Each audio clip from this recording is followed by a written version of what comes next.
Welcome to EPARTRADE Live. Our focus today is the winningest race car builder in North America, Fury Race Cars. And it's really an honor for us to have them here to take time out of the busy schedule and do this with EPARTRADE. So thank you all for being here and sharing your wisdom with us. The title of the webinar is Fury Race Cars F.A.S.T program and the latest rear end technology in short track racing. So we have Darius Grala with us, President, Tony Eury Jr, General Manager, and Jeff Fultz, Competition Director. I'm your host, John Kilroy, and I'm Chief of Content and Audience Development for EPARTRADE. And before we get to the webinar portion, I just have a couple quick notes. EPARTRADE, we're over 2 years old now. We're in our third year, and basically we're bringing industry-wide innovation to the worldwide racing industry. So first, we put the entire racing industry worldwide online. So on epartrade.com, there's 25,000 racing organizations across the world at your fingertips. We've created smart sourcing technology, so you can source products and suppliers faster, better, cheaper, more conveniently, everything through epartrade.com. It's not an e-commerce site. We're not in competition with Fury Race Cars or speed shops or warehouse distributors. It's just a kind of a trade show experience. You go to really source who you want to do business with throughout the next racing season. And we have hundreds of suppliers who've upgraded pro accounts on EPARTRADE. So it's not just their new products, but their most popular products, technical papers, technical videos, all sorts of stuff. So we just recommend stop by EPARTRADE every morning with the first cup of coffee. And then we've developed EPARTRADE Live. So this has been really a fun adventure, and we're providing technical and business webinars to the racing industry. And it's going really well. It's fun, a ton of really great information that we're sharing thanks to people like Fury Race Cars. And that's at no charge. And suppliers right now are lining up to give webinars through EPARTRADE because they feel it's a really good way to share information now and throughout the year. And the third thing we've done is that we're organizing Race Industry Week this year. The in-person trade shows have been canceled, PRI and SEMA, due to the pandemic. And we're going to have an online Race Industry Week where everybody will be safe, but we still want to accomplish some of the really major goals and objectives of an annual trade show. So it'll be Monday through Friday, November 30th through December 4th. We already have hundreds of companies signed up to give their 2021 new product line introductions and present them to you on EPARTRADE. We have over 50 companies already signed up to provide tech webinars, kind of 11 hours per day, Monday through Friday. And then, the whole shop can watch these webinars. So it's kind of for everybody, no charge. Then we'll have a couple webinars that'll be kind of the big issues, the state of the racing industry, how to develop a successful race team. We already have some really great people signed up for that. So Brian Herda, Jim Law, Formula Drift, Roger Norman runs SCORE, Kevin Miller runs USAC, Chip Wow, President of Daytona International Raceway, Ned Walser, VP Competition of NHRA. So we're developing some really big, I guess you'd say, conceptual stuff about the racing industry as a whole. But, we need to do that at our trade shows, and we're going to do that at Online Race Industry Week. And again, no charge. So our Zoom, we'll have one Zoom in log for the entire week, so it makes it easy and convenient for you and the people at the shop to kind of take this time in the off season to catch the programming. The theme is all together now for Online Race Industry Week, and it's something brand new and hasn't been done before, but you know what? It's a good time to meet challenges or rise up to challenges and get this done. So if you spread the word and we'll all gather together, we'll be in good shape. We won't be able to walk into St. Elmo's and see our friends and our buddies, but you'll get the new product introductions and you'll get a lot of insight, technical and business and state of the industry in Online Race Industry Week. You can just go to EPARTRADE to register and get that one Zoom login for the entire week. And then some housekeeping notes about this particular Zoom gathering. So all webinar attendees here are on mute or you're not in video, so there's no distractions. And then we want your questions. So at the bottom of the chat, the Zoom screen, there's an option for chat. And if you go there and click on the option for chat, you can write in questions. I'll be keeping an eye on them, and then we'll put your questions to the Fury Race Cars team. So start now and get going, and we'll go through your questions. If you're having trouble with Zoom, unfortunately, we can't help you right now. So all we can do is direct you to www.zoom.us. And then we're recording everything, so it will be available later for viewing, and again, share it with folks at the shop. And we'll send you a password when it's all done so that you can do it again or share it with people you know. So our speakers, Fury Race Cars, based in Mooresville, North Carolina, started in 2016. 39 wins so far this year, 101 wins in 2019, 290 wins since 2016, 28 total championships. Really an impressive record. And that's a hard thing to do year in and year out. Go out there and win that many races, win that many championships. So something very special is happening at Fury Race Cars. We want to try and capture it today. Darius Grala, president. His background is in road racing, 2002 North American champion in the Ferrari Challenge. In 2005, driving for a BMW Southern motorsports team. He won the Grand Am Daytona Prototype Sportsman of the Year Award. His son Kaz races in the NASCAR Xfinity Series for Richard Childress Racing, the 21 car. Tony Eury Jr., general manager.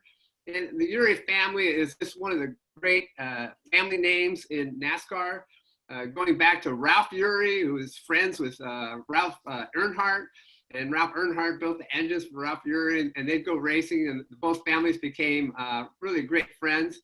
And Tony's a great, Tony's father, Tony Eury Sr., a great crew chief in NASCAR. Tony Eury Jr., great crew chief in NASCAR. And his last gig as a crew chief was for Danica Patrick. And you could say Tony's career kind of began the day he was born in racing. And then Jeff Fultz, competition director. And Jeff's a great driver who can go out and win short track races, Fury Race Cars, and kind of tell us in a big way how it got started and kind of the practices and philosophies you've developed for Fury Race Cars. Darius? Great. Can you hear me? Fine? We can hear you. Perfect. Well, the way it started, honestly, there was two different paths to starting this company. I mean, me personally, this was just something that I had planned on doing way back in probably somewhere in the early 2000s, in about 2002. I had just started racing Daytona prototypes, and I had this dream for building a tube frame car that was a practical track day car, because as fantastic as the Daytona prototype was to race, it wasn't exactly like an inexpensive item for a hobbyist to race. So I continued racing. I started another company. My background is in engineering, and I owned a software company. But this idea kept sort of, kept percolating in the back of my mind, planning for when I could make the move to North Carolina and start this. At that same time, both Tony and Jeff were involved with a company called LFR that was building late models and modifieds. It was a spin-off from what used to be Steve Levitt's chassis company. Well, anyway, to try to make this story somewhat shorter, I had come down here on invitation to talk to the folks at LFR about potentially getting involved with them. And nothing happened with that, but in the process, LFR was dissolved, and Tony, Jeff, and I got together and said, well, why don't we buy the assets of LFR and start a new company called Fury. And even though the company name has both FU and RY back here, I'd like to take the credit for coming up with the name. It was, I thought it was a stroke of genius, since it seems to have caught on and everybody loves the name. But yeah, so it was somewhat by chance that the three of us got to know each other, and part of it was because of the Levitt / LFR connection. But obviously the day we started, we kind of took over what had been the base work laid by Steve Levitt and by both Tony and Jeff being part of LFR. And then after Fury started, we added the third model, which is the Model R, which is the road racing car. As you could probably guess, that was a little bit more up my alley than the short track cars may have been, or like the short track cars were for Jeff and the NASCAR cars were for Tony. But we started in 2016 with nothing but some of the hardware from the original Levitt shop, which were all the tube cutting, bending equipment, and we started hiring back who we thought were the best people in the industry, and absolutely nothing happened for the first 4 months. We started building cars and nobody was buying them, not a one. We were accumulating cars, stacking them up high and still looking for buyers and not necessarily having the best of luck until we went to the Snowball Derby. And that was in 2016. That was our first big race as a company, and we won. And it was, that really kicked off the Fury success story. I mean, well, I want to say Monday, but it wasn't a Monday because we got rained out. It was delayed. But whenever it was that we actually got back to the shop, I believe we had like 9 orders for cars.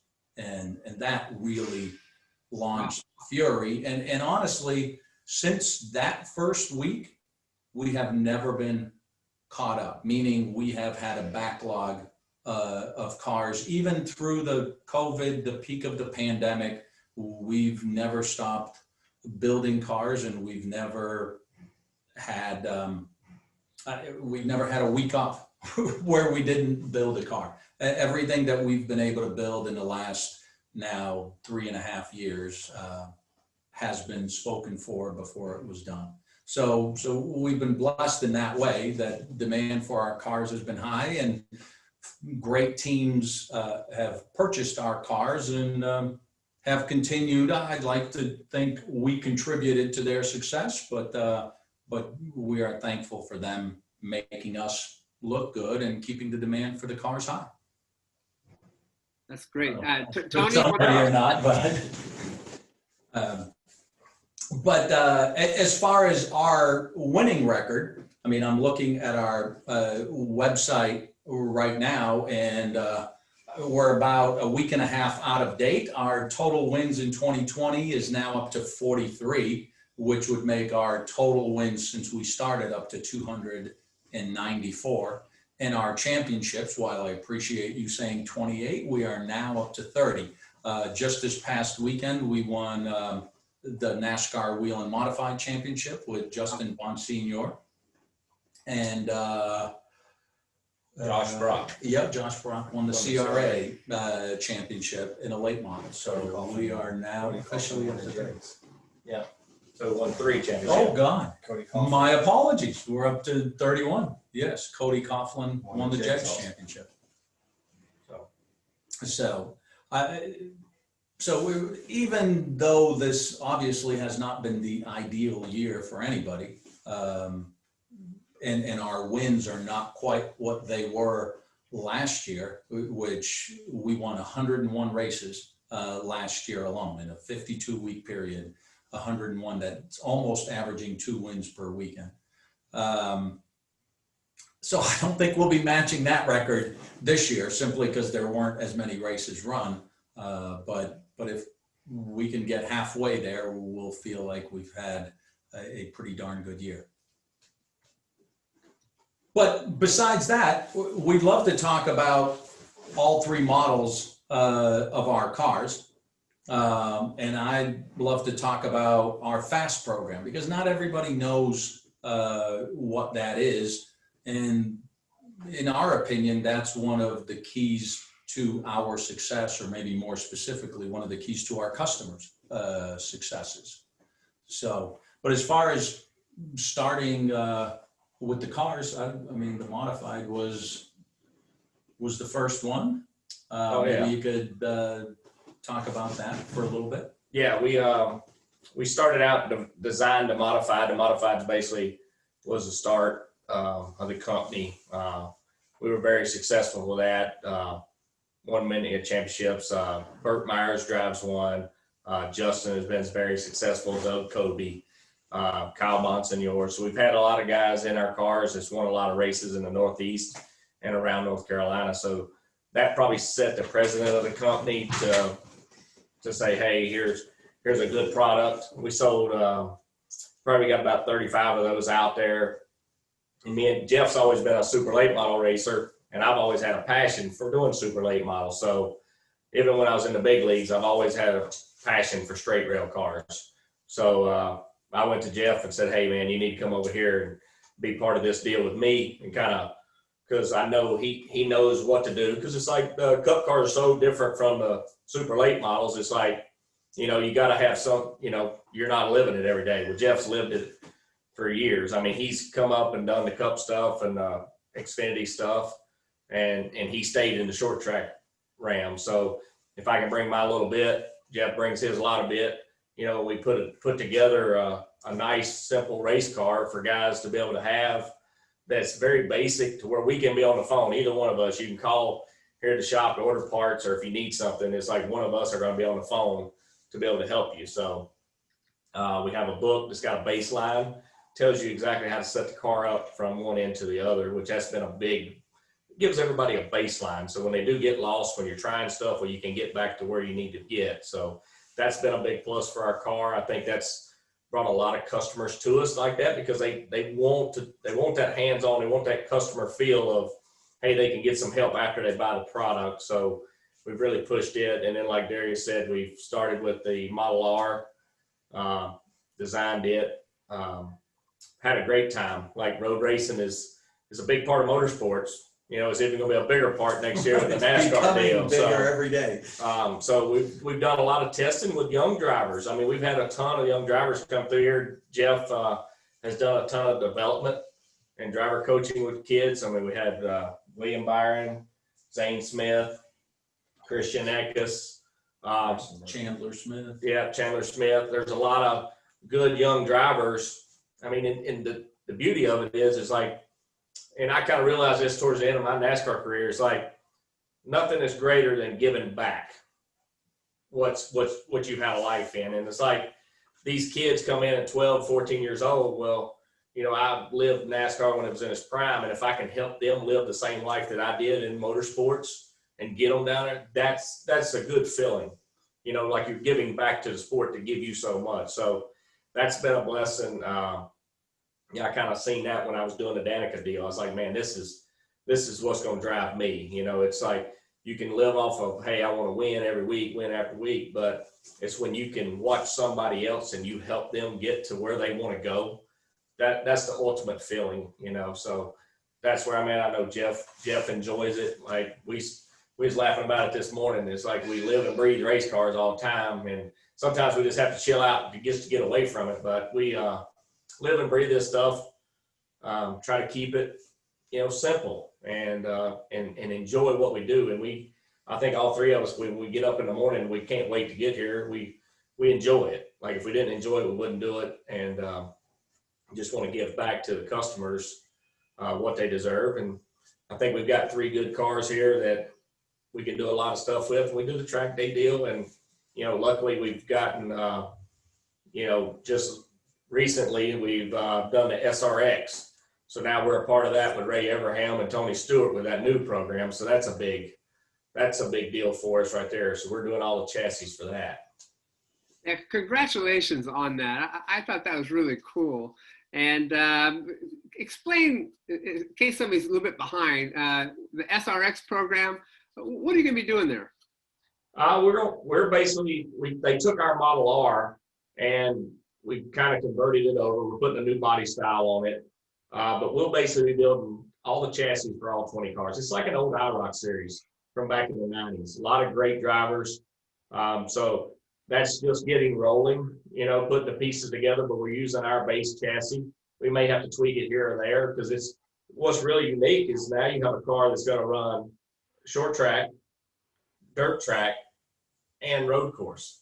Wow. So the car's got to be versatile enough to go through all three, you know, so that's going to be a big deal. We're going to start testing probably in mid-December, I would say, you know, and I'm sure Jeff's going to be driving it a lot just to kind of give us some feedback on like, hey, what do we need to do to make it a little bit for everything. And it's going to be a good time. Like, it's primetime CBS. I think it's six races, 12 drivers. All the cars are identical. So it's going to be a lot of fun. Like, it's going to be a different type of racing. You know, and I think that's what's, you know, some of the NASCAR stuff now, it's like we've gotten such the mile and a half, they're running at speeds that they can't get around and race each other. So if we can get back to short track racing where rubbing is racing, they call it, you know, I think right now, I mean, the short track world it's booming. You know, you're talking dirt cars, you're talking asphalt cars, like nobody's slowing down in that realm. So we're just excited to take care of our part of it and see what the next level brings us.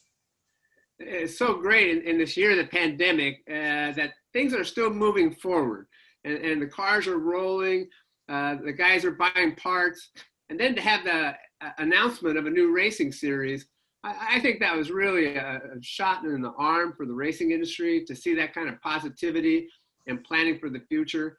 So I love the concept, and all of us are curious to watch those guys race, because they're not all roundy round racers, right? I mean, they'll be drag racers. Not even close. Yeah. The majority of them are, in fact, not that have already been announced. I mean, there's more IndyCar and F1 guys than there is former NASCAR guys. So I think it'll be extremely interesting to see who excels. I mean, you can probably guess that some of the former NASCAR guys will have a bit of an advantage maybe on the short tracks, but I can't wait to see them compete against the F1 and IndyCar guys on a road course. And on dirt, well, heck, let's see who else is announced. I mean, I suspect there will be, well, I guess Tony Stewart is already a dirt track specialist, but it'll just be interesting to see who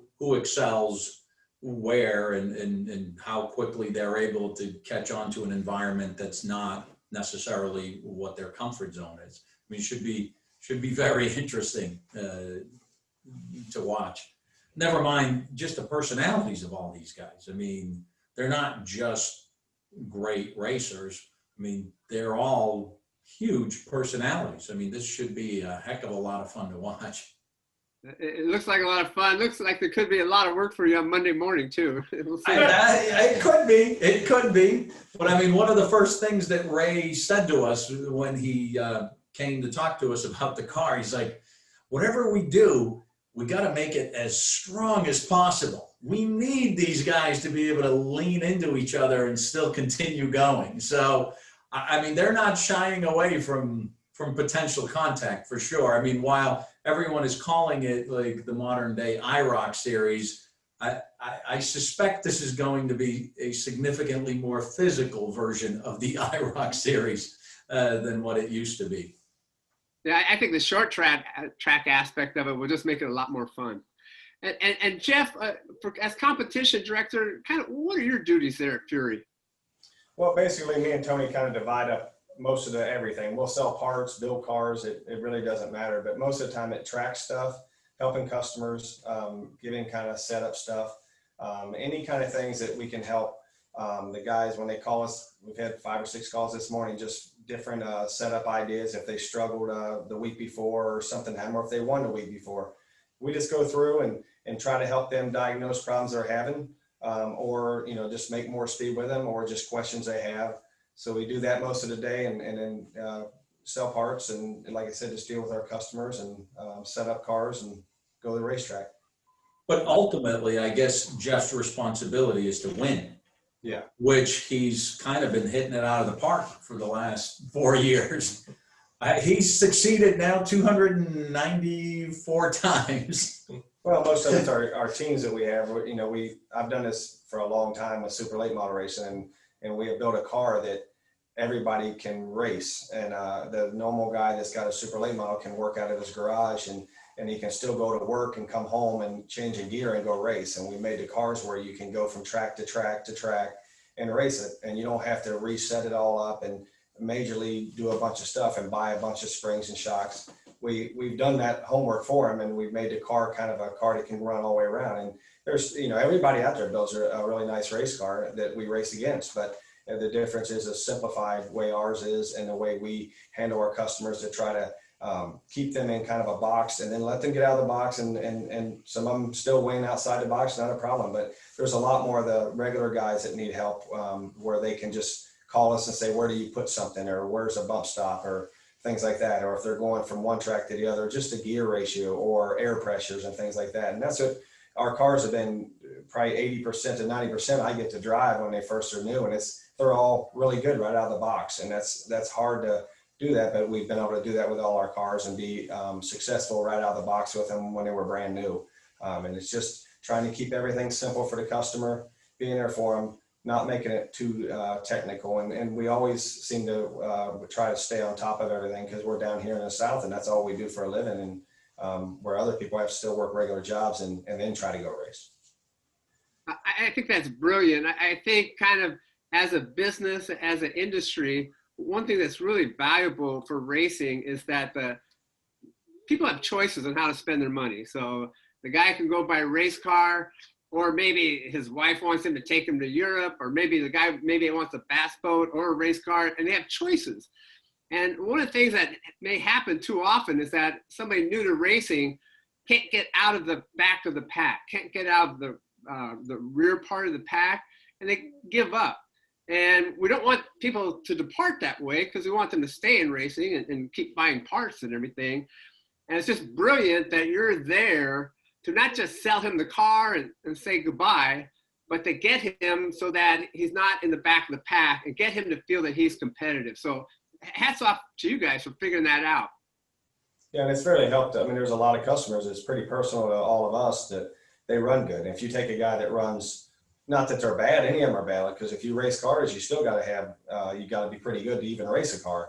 But there's guys that just don't have, they get support different ways, but the support we can give, we can take them and move them up 10 spots, but they can show up every week and they're in the game instead of being way off. Maybe they have a week where they run 5th and they have a week they're on 27th. We're trying to keep them where they stay right where they need to be, and they get faster and faster so they can learn and build off. If they don't tear the car up, they can learn more. If they happen to tear a car up, we supply them the parts back on it that they don't have to go through and worry about it being something different. So it can line back up everything. When you bolt them on, are always the same. And it's helped a lot of good customers. And what's made a lot of our wins is just the customers working together. We're like just a big team, and that was hard to get in super late models. And I've drove for pretty much every builder out there, and they're all great builders. And some of them everybody's are different, but this is what I always wanted when I was a driver and didn't have much to race off of, and guys would just give me a chance to drive. And I always needed help from the people that built the cars, and we've gotten help from them on and off, but I always wanted to just be a little bit higher, and that's what we try to do here. Yeah, I think that when people are new to racing, and especially in North Carolina, you have families that have been racing generation after generation, but people are brand new to it and their dad never raced. They need some help. And I think it's important for us to feel and believe that people don't just buy parts in racing. It sounds like it's about parts, but actually they're buying an experience. And you're really selling that experience from buying parts to actually going out there and being competitive. And so you have the F.A.S.T program, factory supported team. Let's go back to that one more time. And how does that work? Well, is there a way that you can switch my laptop to show the screen rather than the camera? There's an option down there that says share screen at the bottom of the Zoom screen, and you can click on that and maybe go find something on your computer. All right. No, here we go.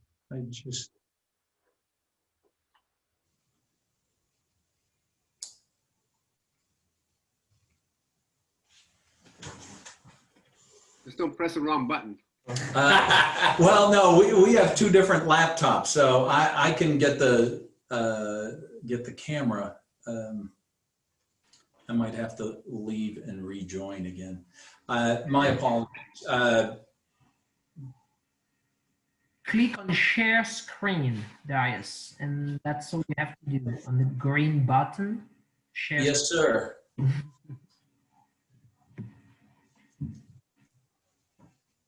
That was the voice of Francis Sevenyen, founder of EPARTRADE. Yeah, it's While we're waiting, Tony, do you want to start talking about the FAST program? Yeah, I mean, part of the deal is like when me and Darius sat down and really talked about it, it was like, you know, loyalty goes a long way in the sport of racing as friends and meeting partners that you want to partner up with. So what he's kind of done here is he's come up with a program to where, like, our customers are coming to us for information. They want to know, hey, well, what springs do you want, or what shock should I buy? What oil should I put in my car? There's a lot of questions like that, and they're just like, well, they're leaning on us to have the experience. So what we're trying to do is we're trying to get up with partners, you know, where it's like AP Brakes. They're a great partner. They're trying to come on to the FAST program to where we actually push their product. And as we push their product, it goes to all of our customers. Whether we're giving them a discount or whether they're, hey, we're going to do a supply all the teams. Well, in return, the teams can come back with information on products that they have raced. You know, where if somebody wants to, you know, they've got an oil that they want to test, well, we can get some customers to actually go run it and bring back data. You know, it's just part of R&D, you know, but you're also being a part of this family. So like we're pushing to say, hey, right now we sell Penske shocks, you know, we sell Draco springs. We have Strange Oval, you know, their axles and drive plates. So we're trying to be loyal to different companies, and companies come to us with new products and say, hey, how can I get this in the super late model world? You know, what do I need to do to push this out to get it to your customers? And that's what we're trying to use this FAST program for. It's a way for us to interact our customers with the corporate world, basically, to try to marry the two to where we can get new products pushed out. And it's good for both of us. It's good for the parent company, it's good for us, and it's good for our customer. But we are struggling to get this PowerPoint up on the screen. I think I'm just logging in as a participant rather than a presenter. But I mean, this is easy enough to just talk about. I mean, as Tony has already started. I mean, first, FAST stands for, as you said, Factory Supported Teams program. And essentially, I mean, we're just trying to do a minimized version of sort of what NASCAR does with the strategic technical alliances with some of the smaller teams. The big difference between what we're doing and maybe what some of those cup teams are doing is there's no cost for what we're doing. It's essentially a barter system in a sense that we're asking you to carry our branding and our partners' branding on your car, not as a primary, but just the smaller contingency size stickers, and in return for getting all of this technical support and technical information. So the first thing at the top of the list was what Tony has already mentioned, which is our setup guide. That is a proprietary book with not just instructions or measurements, but literally pictures showing exactly how to measure the various points on the car. I mean, you'd be surprised how many racers out there, well, they know how to set up a car, but as soon as you get on the phone just to try to communicate, like, well, what's your measurement here? What's your measurement there? Oftentimes you're not talking about the exact same thing. I mean, so by having this book, I mean, it just puts us and all our customers on the same page, almost pun intended there. But it also shares all of our technical knowledge, because as Jeff was saying, I mean, it's very difficult to race late models, especially if you're a one-person team or even a 3 or 4 person team. If you don't have a cousin or a brother-in-law or a brother that works at Gibbs or Roush or something that can give you the trick information or can machine this one piece that is really going to make all the difference, it's always been difficult to race at the front of the pack. You had to be a significant innovator of your own. Whereas what we're doing here is we're not saying we're going to build you the one-off car that is absolutely better than everyone else and will destroy the field. What we're saying is we're going to build you a car and we're going to help you set it up where we know the car is capable of winning. You're still going to have to go out there and tune it for the day. You're still going to have to drive it. You're still going to have to make strategy calls if there's strategy calls to be made. So it's not like it's all of a sudden going to be easy to win, but at least when you show up at the racetrack and you unload, you know that you have a car that can win. And that's, I think that's a huge part of what Jeff was saying, that's oftentimes the biggest struggle, where a lot of guys, I mean, they're just not sure. Well, is it me? Is it my crew chief? Or is it our car? And if it's our car, well, which part of our car? I mean, do we just have the wrong shocks? Are we down on power? And that's where the chasing of things starts. And that's where it gets very, very expensive, because it's very difficult to, you know, especially when it comes to some of the bigger parts, you can't just go buy a new set of shocks. I mean, it's very expensive. It's thousands of dollars. If you have concerns about your motor, well, that's even more thousands of dollars. Whereas if you start out with our baseline and with some of our support, well, at least it's significantly faster, easier, and way less expensive to try to diagnose where are my shortcomings, what do I need to work on? Because nobody minds working on themselves. They just want to be sure that they need to be working on the driver rather than on the car. We have a couple questions. I'll just kind of roll through them. How many employees there at Fury Race Cars? We have about 20 people. Okay. I mean, it's not a big company, but we have enough folks here.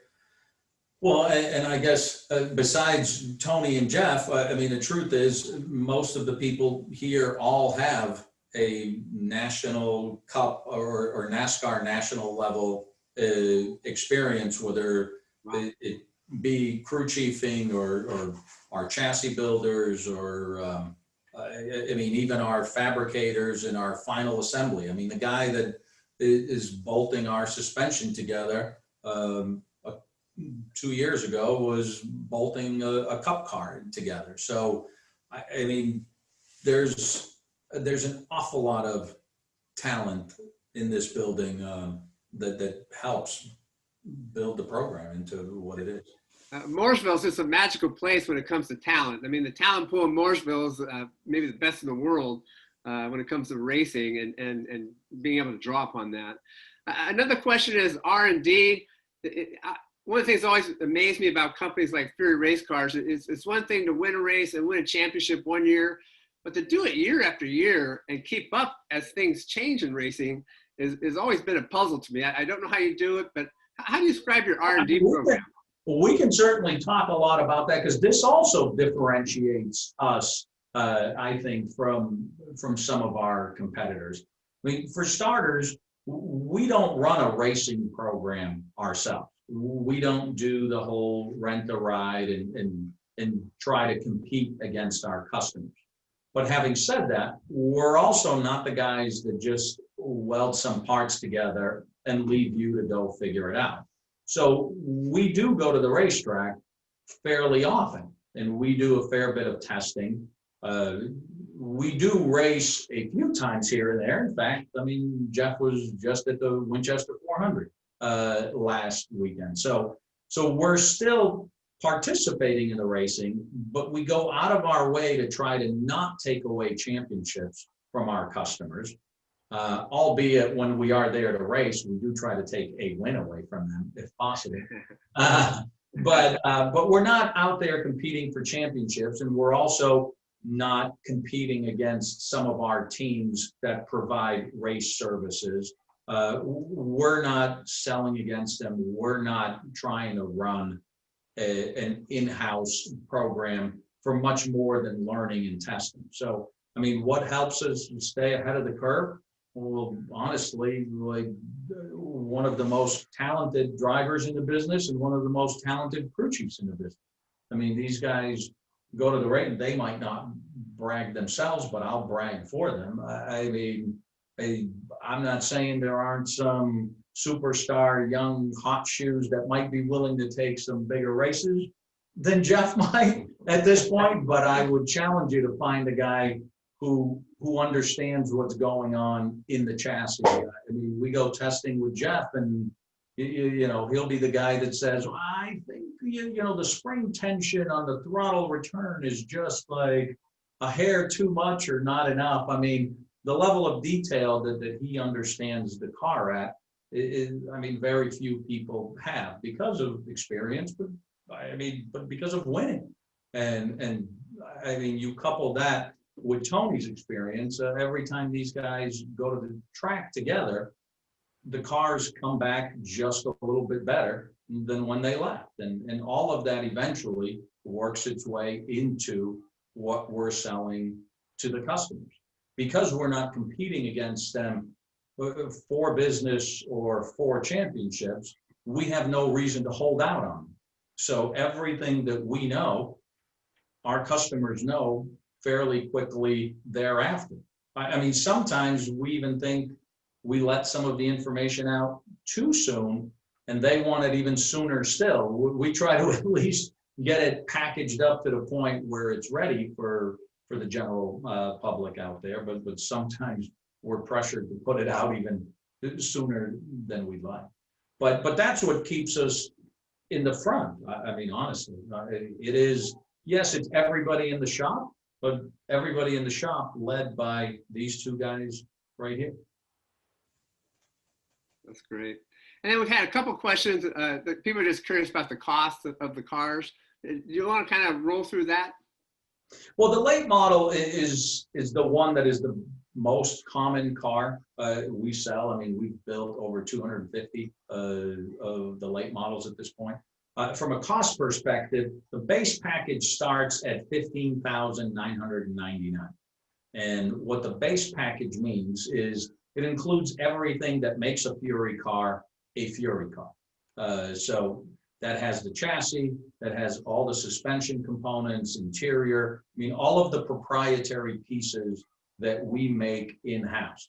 Now, that's not a complete car. It's just everything else that's required. You can either do yourself and or buy from other vendors, like a 5-star body, you know, like oil tanks, radiators, and so on. Everybody probably knows we don't actually manufacture the radiators or rear ends from scratch.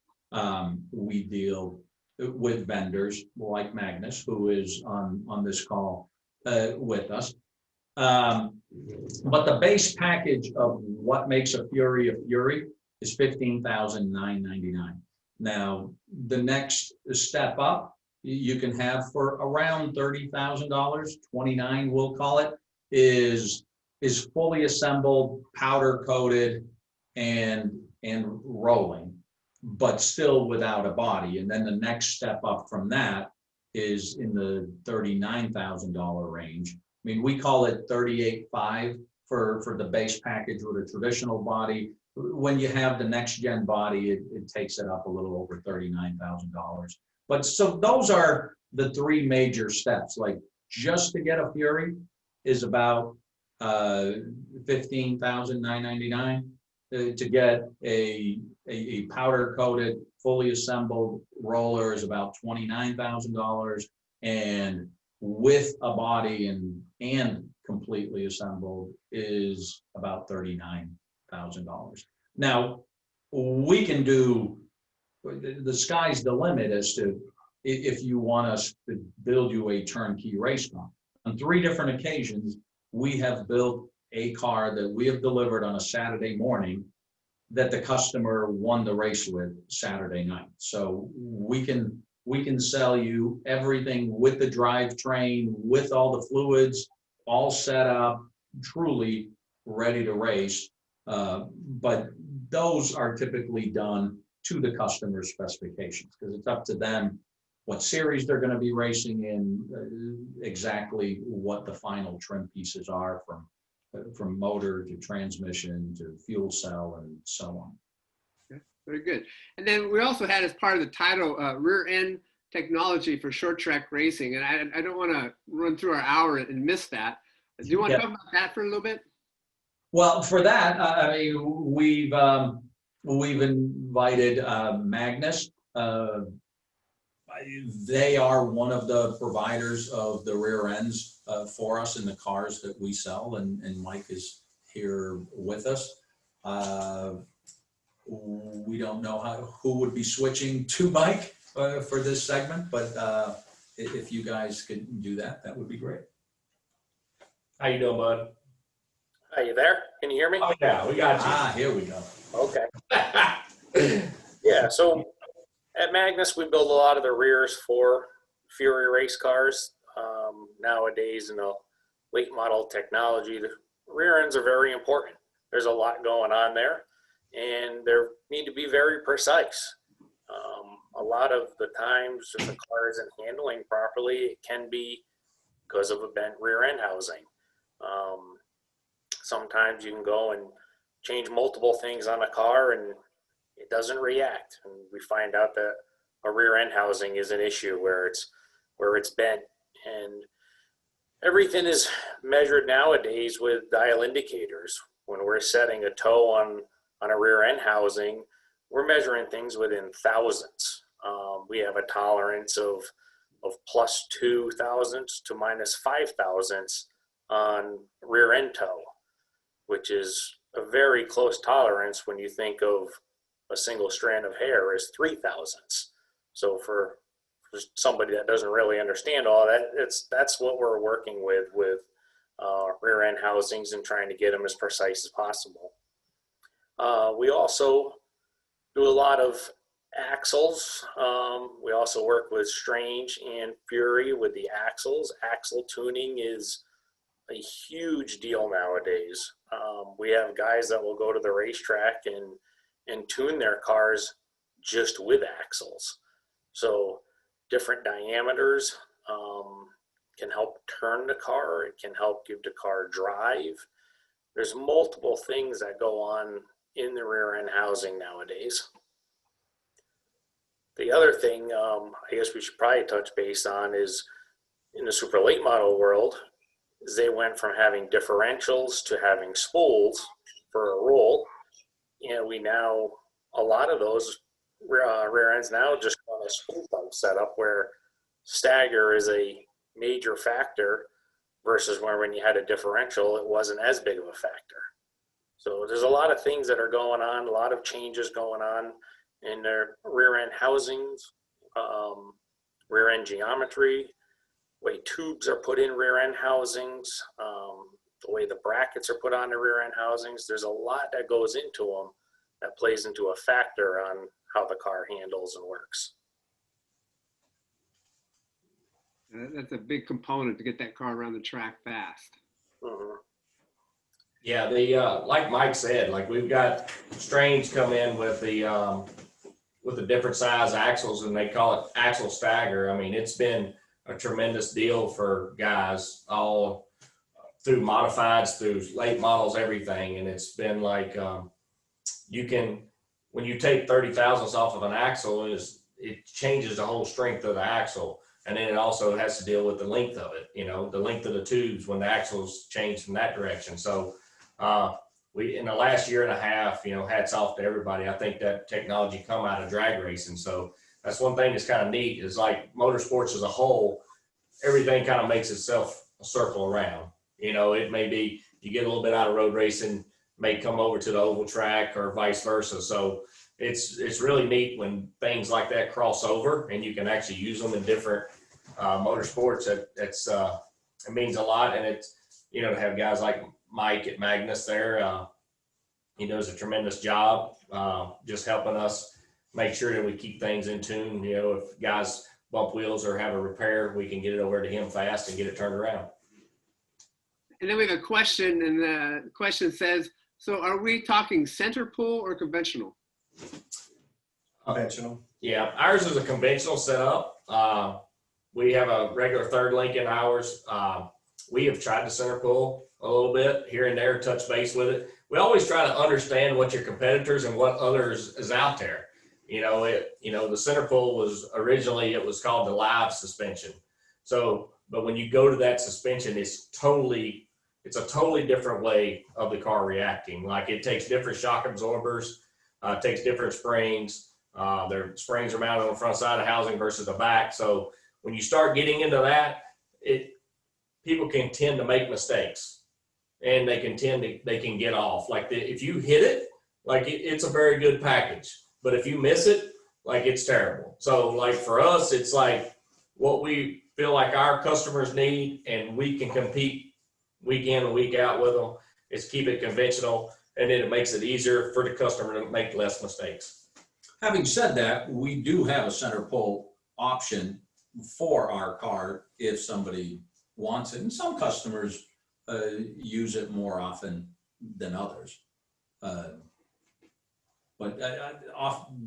as Tony was saying, oftentimes, I mean, not only is it a preference, but it's just more of a consistency matter. Like, a lot of the customers prefer the conventional setup just because their window of goodness is significantly larger. And then one of the things that's amazing too about Fury race cars, and also a lot of the great engine builders, it's amazing too, is the idea of repeatability. So it's one thing to build a winning car or a winning race engine, but to build the next one and the next one and the next one that's as good as that winning race car, it always looks to me like a big challenge. How do you get that repeatability so that all the race cars meet your standards? Yeah, I mean, a lot of it starts with the people that are working in our chassis shop and the approach that we take. I mean, all of our tubes are bent on a CNC bender, so all of our tubing is exactly the same. If you come back and you knock a front clip off, we put a new one on. That new clip is going to be exactly the same as your original one.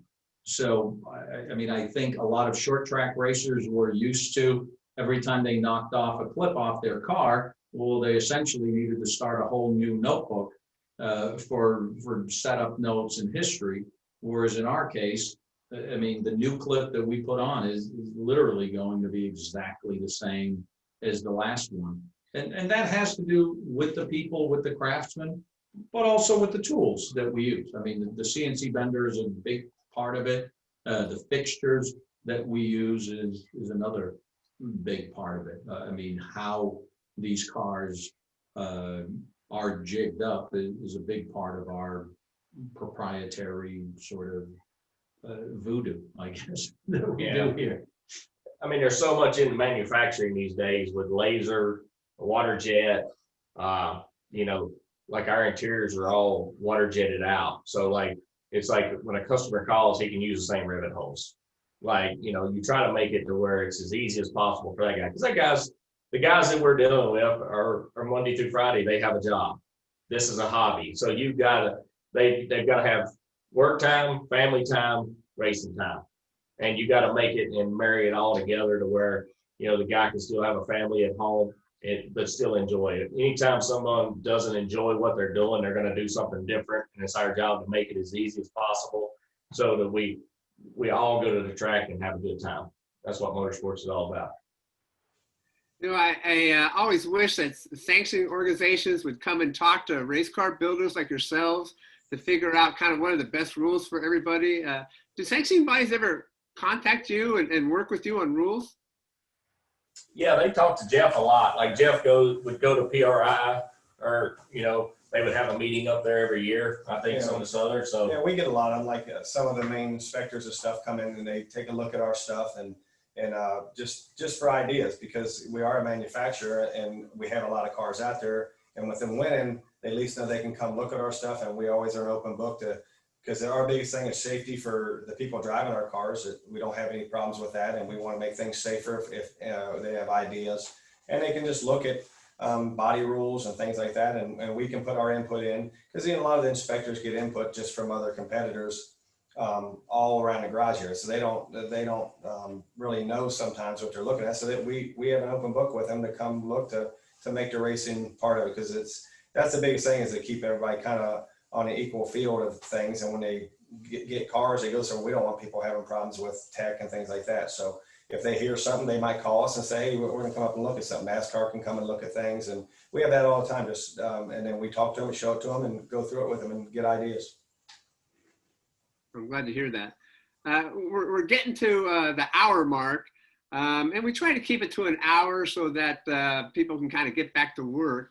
So as we look to wrapping this up, maybe we haven't talked about something that you wanted to talk about, or some last impression you want to leave with our audience. Darius, any kind of wrap-up comments? Well, probably the biggest one that I would have is I'd like to dispel the notion that our cars are outrageously expensive. I mean, a lot of our customers that call, and you've already asked about the pricing, which I really appreciate that.